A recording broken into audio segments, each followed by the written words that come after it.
Now, we already discussed about semiconductors, and we discussed about p-type intrinsic semiconductor, extrinsic semiconductor.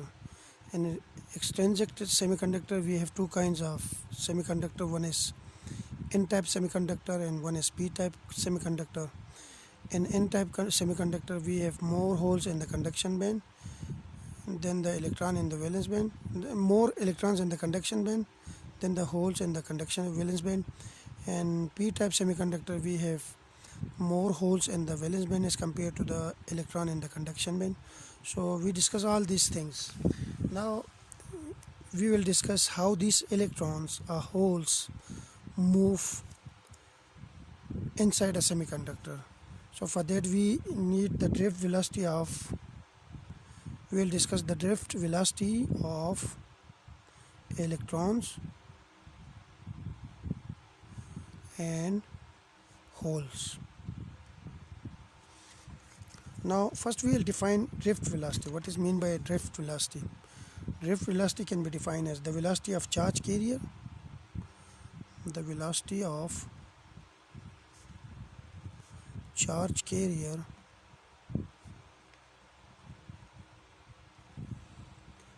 induced by an electric field, induced by an electric field.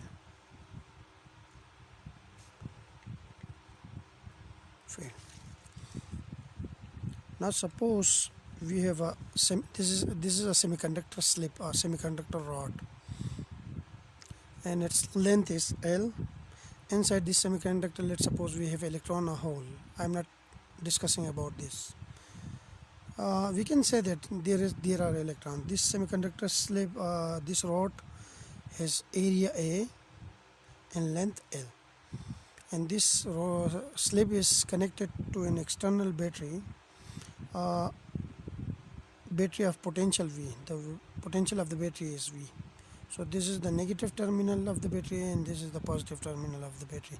So the direction of electric field will be this one. So electron will move in the direction of electric field, while holes will move in the opposite direction of electric field. Now the electric field can be defined as E is equal to V over L, where V is the potential of the battery and L is the length of this slip. Now when potential is 0, if the battery is not connected to this semiconductor slip, then the energy of electrons will be like the kinetic energy of electron will be 1 over 2 mv square. But this velocity is because of the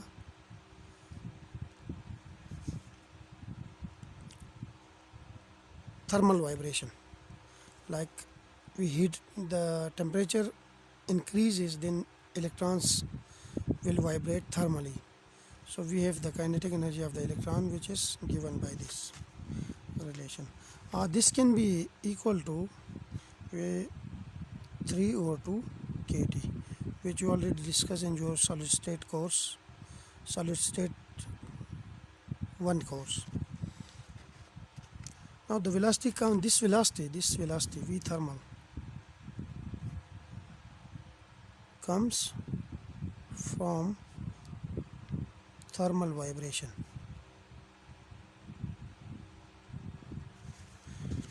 But when there is a potential across this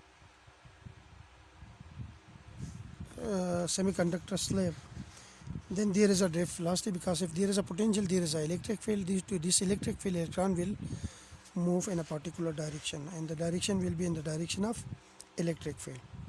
Now the electrons are moving, and the electrons are moving due to a force which is given by F is equal to QE. Here we put a steric sign on the mass, so it represents the effective mass. where m steric is the effective mass of electron.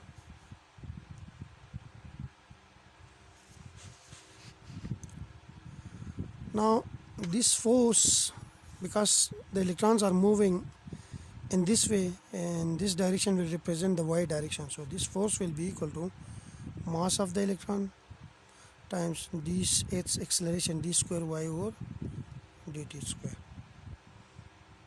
Let's suppose this is equation 1, this is equation 2, then this will be the equation number 3. Now the acceleration for this, we can calculate the acceleration is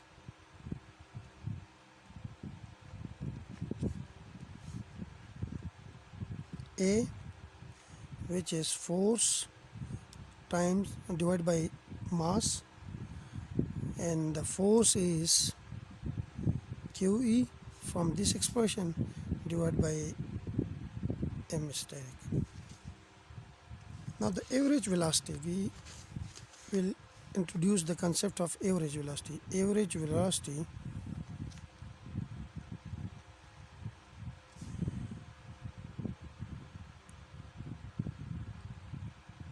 is V average, which is equal to acceleration times time, which is tau.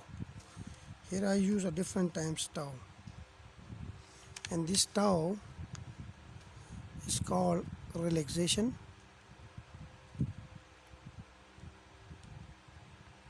time. What it means? Suppose we have a semiconductor slab, okay, a semiconductor rod. If there is no defect inside this semiconductor, then once electron accelerate, suppose if electron accelerate, then it will accelerate forever, because there is no obstacle on the path of this electron. But in reality, there are a lot of scattering sources. For example, if we increase the temperature, then inside this semiconductor we have atoms, so atom start vibration up and down, forward and backward direction, so there is a vibration. If electrons move, it will move a certain distance and then it will collide with these vibrating atoms, so it will stop here, and then it again move, again strike, collide with another atom, and then it will stop again. So we have, if we have this time on this way and velocity on this way, then electron start motion, get velocity, collide with the atom, and the velocity becomes 0 again.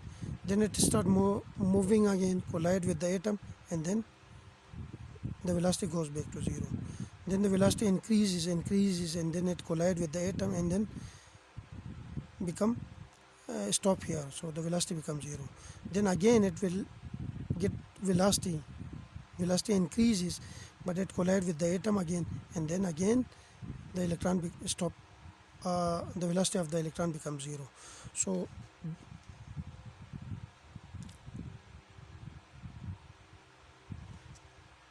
this, so it means that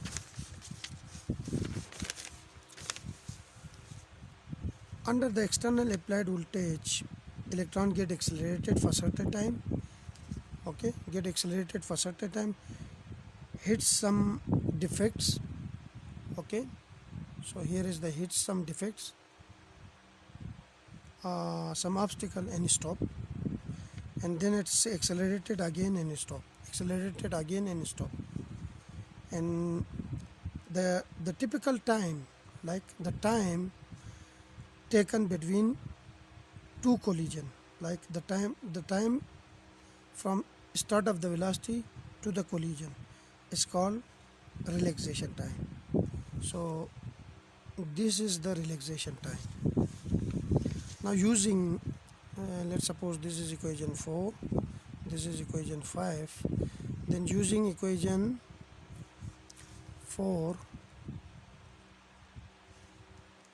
and 5, we have the velocity v, but I call it drift velocity because this drift is because of the electric field, will be equal to QE over m steric, and we have this relaxation time tau.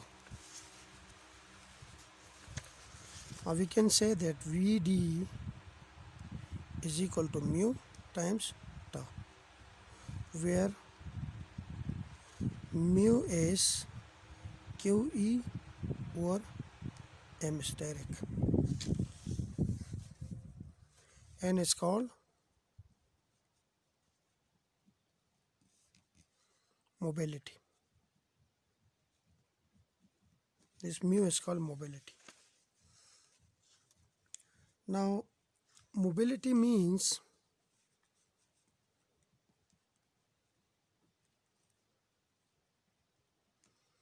how fast